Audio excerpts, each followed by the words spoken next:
that Black people are more likely to be charged, overcharged, and more likely to be arrested by Toronto police.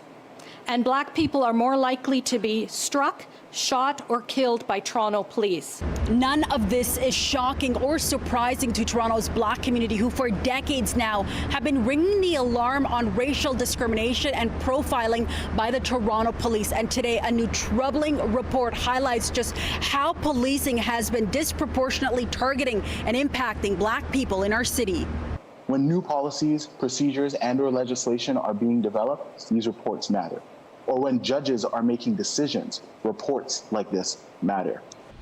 This disturbing report released by the Ontario Human Rights Commission analyzes Toronto police data between 2013 and 2017, examining anti-Black racial profiling and discrimination by the Toronto police. Anti-Black racial profiling has lasting impact on an individual's educational pursuits, employment opportunities, and housing situations.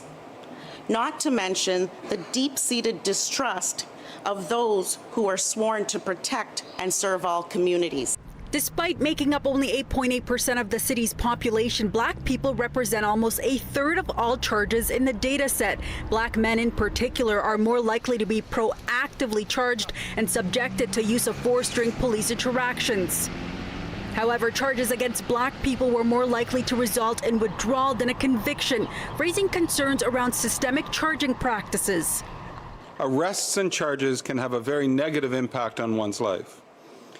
Even charges that do not involve conviction result in a police non-conviction record.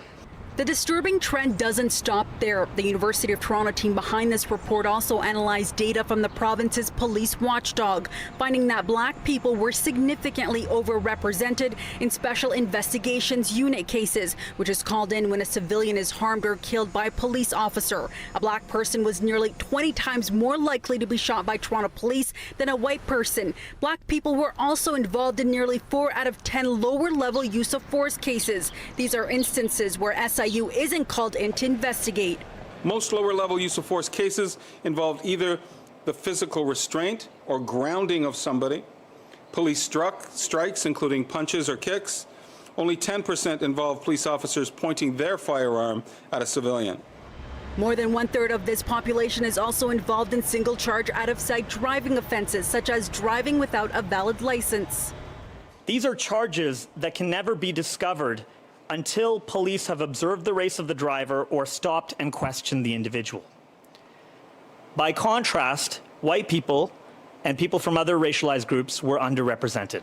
Toronto Police Services and the board say they have taken initial concrete steps towards reform, from starting to collect race-based data to anti-Black racism training and the creation of an equity, inclusion, and human rights unit. Quote, "This important work is an acknowledgement that transparency and accountability are critical in building and restoring community trust and engagement between the service and the communities it serves. Much more work needs to be done in partnership with the communities that are most impacted."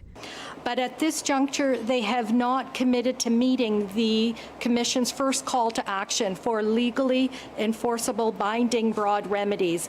The Commission is set to release a third and final report that will include interviews as well as further recommendations that is expected to come by the end of the year. To get a further look at this report, you can head to our website, citynews.ca. For City News, I'm Faiza Amin.